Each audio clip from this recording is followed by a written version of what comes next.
I will never let you divorce him. Yeah, Mom's right. I can't even walk. That's what my mother-in-law and my husband told me. I married my husband Liam because I loved him. Even though we are no longer lovers, I still care about him deeply as family. My mother-in-law was strict in some ways, but she never said anything unreasonable. My husband always defended me. Then one day, he had a big car accident and didn't wake up. While I was busy visiting my husband and dealing with the accident, I checked the driver's recorder. When I saw the footage, I was shocked. I knew I could never forgive my husband. Everything that had happened seemed like a lie. When he woke up and was in a wheelchair, I said goodbye to him. My name is Julie, a 37-year-old housewife. My husband Liam and I got married 5 years ago. I was depressed for a long time because my ex-boyfriend, who had promised to marry me, dumped me. I met my husband at a party my friends took me to because they were worried about me. To marry my ex-boyfriend, I started working as a temp instead of getting a full-time job after graduating from college. My ex-boyfriend was very kind, and I thought I could build a peaceful family with him.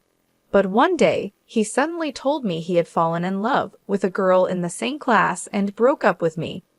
He said he would pay me alimony for breaking off the engagement, but I refused and ran away from the house we were living in.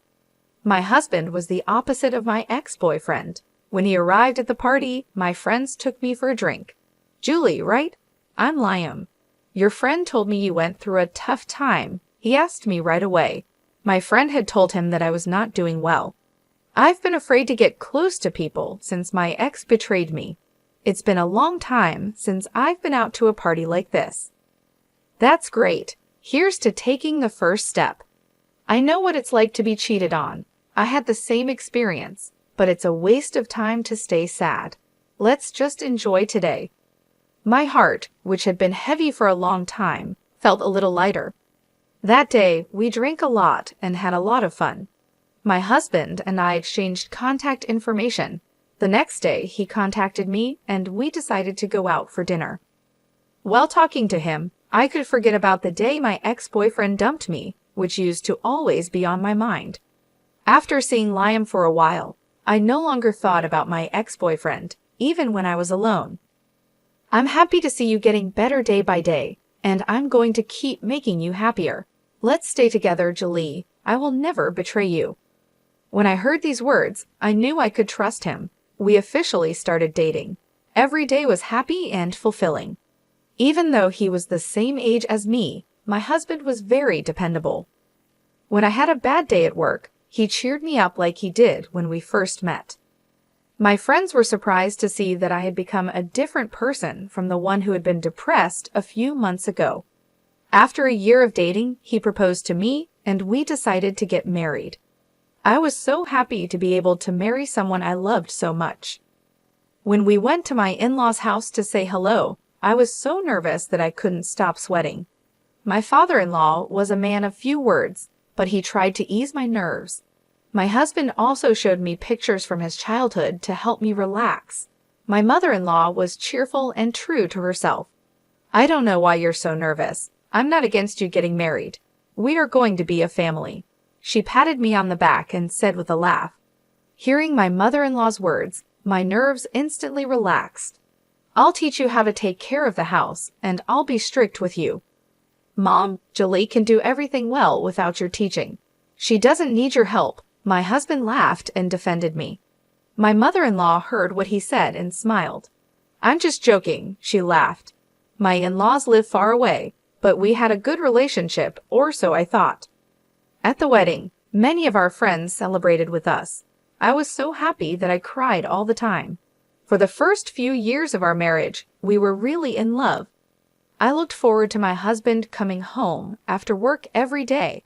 I got a lot done because I knew a delicious dinner would be waiting for him. My husband's job required a lot of overtime, but no matter how late he came home, he always ate my dinner and praised my cooking. I loved hearing him praise me, so I spent my spare time looking at recipe websites and adding more dishes to my repertoire. During New Year's, we visited my in-laws' house with my husband. My mother-in-law always taught me how to cook. You should buy an Instant Pot.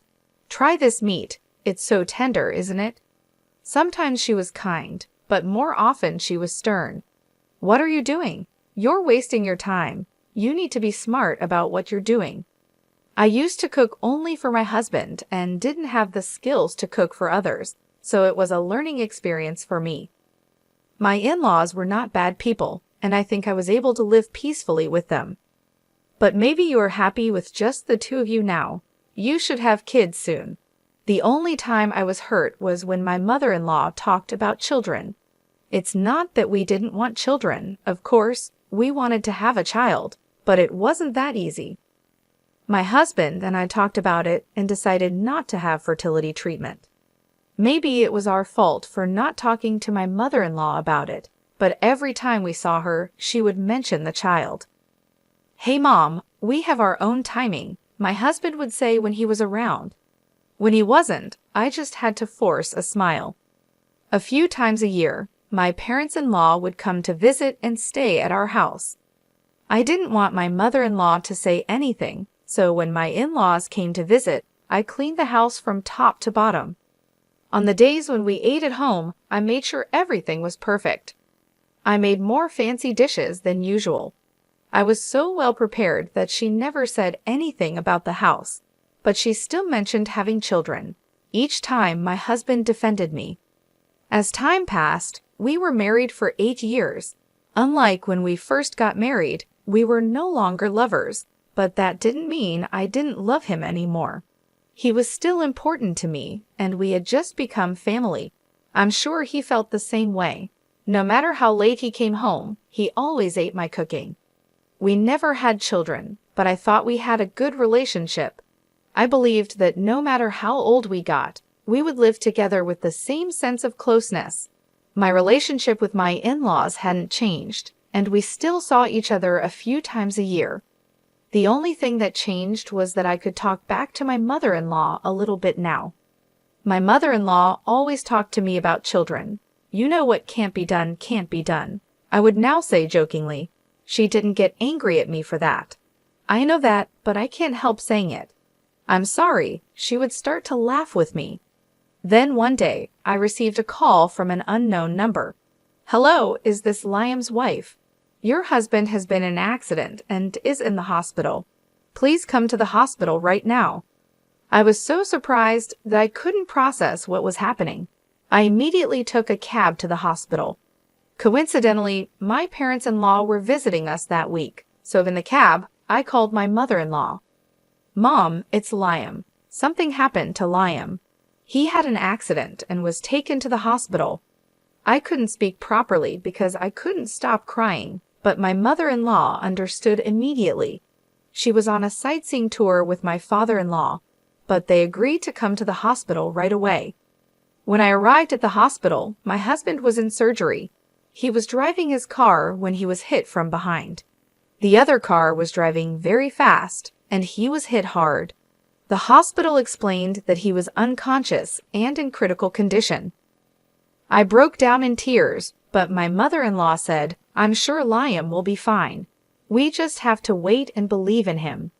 I felt sorry that my parents-in-law were worried about me, even though it must have been hard for them too. The surgery took a long time, but it was a success, and my husband survived. My parents-in-law and I cried in relief. After that, my husband's consciousness didn't come back easily. We took turns staying with him, hoping he would wake up. While my in-laws were at church, I was busy dealing with the accident and other formalities. The police told me my husband was the victim of the accident. The other driver was arrested for dangerous driving. However, the driver claimed my husband was also at fault. I wanted to protect my husband, so I went to the accident scene. The car was so damaged, but miraculously, the drive recorder was safe. I took the SD card and checked it with my laptop. The footage was still there. After that, I headed to the hospital to switch places with my mother-in-law. I was almost there when I got a call from her. "Hey, Lauren, Liam has regained consciousness." She sounded so happy. I rushed to the hospital. "Thank goodness, Liam, you're awake. I heard my mother-in-law's voice when I arrived. My husband was able to talk as if he had just been sleeping. Oh, I was in an accident. I don't remember. When I heard he was awake, his doctor came to check on him, and we all talked to him. My father-in-law also came to the hospital. The doctor said the surgery was a success, but didn't know if my husband would be able to walk again. He would be in a wheelchair for a while and would need physical therapy, but they couldn't promise he would walk again. The atmosphere in the room turned heavy. Why? I can't walk, my husband mumbled to himself after the doctor left. My mother-in-law tried to cheer him up. We will help you as much as we can. Let's do our best in physical therapy so you can walk again, right, Lauren? Instead of agreeing, I said, no, I'm leaving him. I want a divorce, I said. Everyone there was surprised by my unexpected answer. Huh? What are you talking about? In a situation like this, I'll never allow you to divorce my son. You're a heartless woman. My mother-in-law yelled at me. My husband added, yeah, Mom's right. I can't even walk. How dare you? My father-in-law was too shocked to say anything. Then I took my laptop out of my bag and showed them a video. What if someone finds out? A young woman asked. It's okay, we're on break. No one from the office is going to come around here, my husband replied. Your wife could be watching, she said. There was my husband and the young woman, talking to each other and making out. She was wearing the uniform of the company where my husband worked. From their conversation, it was clear he had been having an affair with her. What the hell is this? My father-in-law asked in surprise. No, it was just a fling. There's nothing between me and this woman, my husband stammered, too nervous to explain himself. My mother-in-law seemed at a loss for words, maybe because she was so surprised. I kept quiet and played the next video. I'm not doing well with my wife. I'm getting divorced soon, so let's get married, my husband said. Really? Will you marry me? The woman asked, giggling. How disgusting. What are you doing, Liam? My father-in-law, who was always so calm, turned into an angry man. My husband was lying on his face. Liam, you shouldn't cheat on your wife. Apologize to Lauren. And Lauren, forgive him, okay? Liam's body is like this now. He can't cheat on you anymore. My mother-in-law, who had kept quiet until a few minutes ago, became impatient and started defending her son. Well, I want you to watch something else, I said, and then I played another video. There was my mother-in-law and my husband. I want to see my grandchildren's faces, you know, she said. Mom, don't tell Dad, but I'm thinking of getting a divorce and remarrying. The next one will be young, so you'll be able to see your grandchild soon, my husband replied. Oh yeah, that's great. But if you cheat on your wife, she'll take all the money, she warned. Don't worry, I'm making sure she never finds out. As long as I come home and eat, that's all that matters to Lauren. She is happy as long as I eat her cooking. She doesn't seem suspicious at all. I'll play it smart. Don't worry, my husband said. You are so smart, my mother-in-law praised him. I can't wait to see my grandchildren. My mother-in-law knew my husband was cheating on me and agreed he should divorce me so she could see a grandchild. This was disgusting. How dare you talk like this? I don't want this kind of wife or son. My father-in-law's face turned red with anger. My mother-in-law and my husband looked impatient, not knowing what to do. Which one of us is the heartless one? I'll divorce you for sure. Why should I help you after all you've done? Be happy with your young lover. Goodbye. Wait, Lauren. Ignoring my husband's voice, I left the hospital room. My father-in-law followed me. Lauren, I'm so sorry, he said, bowing deeply. It's not your fault. Thank you for everything. Please tell him that my lawyer will be in touch with him. As I walked out of the hospital, the tears I had been holding back began to flow. I wondered how long I had been deceived. I didn't know, but now that I did, I was glad I could leave him. The divorce went through without a hitch. I got a lot of alimony. The other woman my husband cheated on me with was a receptionist at Liam's company. I was surprised to hear she was just 23. They used to meet on their lunch break a few blocks away from the office and then go back separately. The accident happened while my ex-husband was returning to the office alone. I was a little skeptical as to why he had an accident in his car while he was at work, but after hearing the story, it made sense. My lawyer told me that sometimes my ex-husband and his lover would take half a day off to visit her house.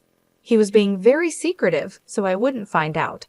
I don't think he thought it would come out this way, and because their affair had become a rumor within the company, he had to quit his job.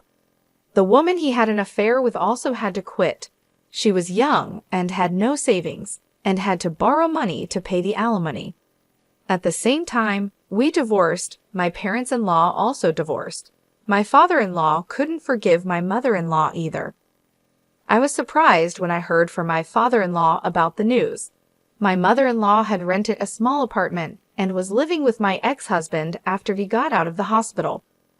They couldn't afford to rent a handicap-accessible house because they had no money left after paying the alimony.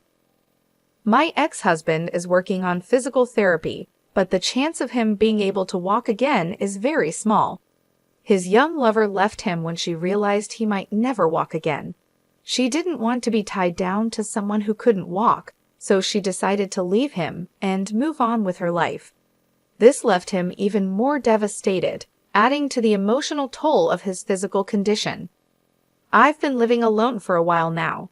At first, it was hard to adjust to the quiet and the loneliness, but over time, I started to find peace in my own company.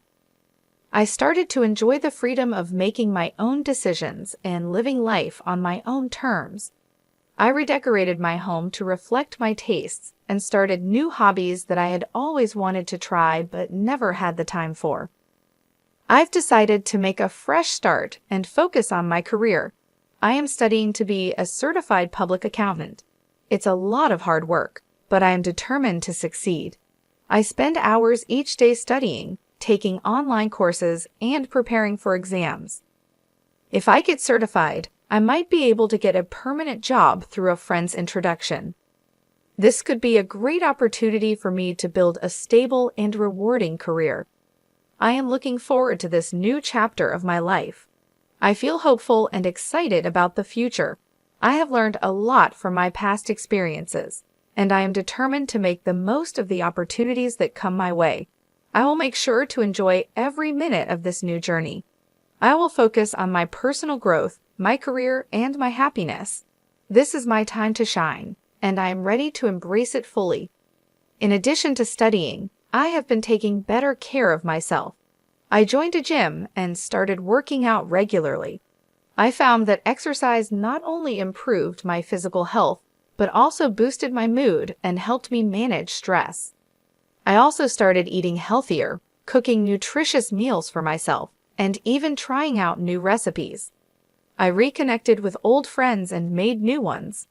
I joined a few social groups and clubs related to my interests, which helped me meet people who shared my passions.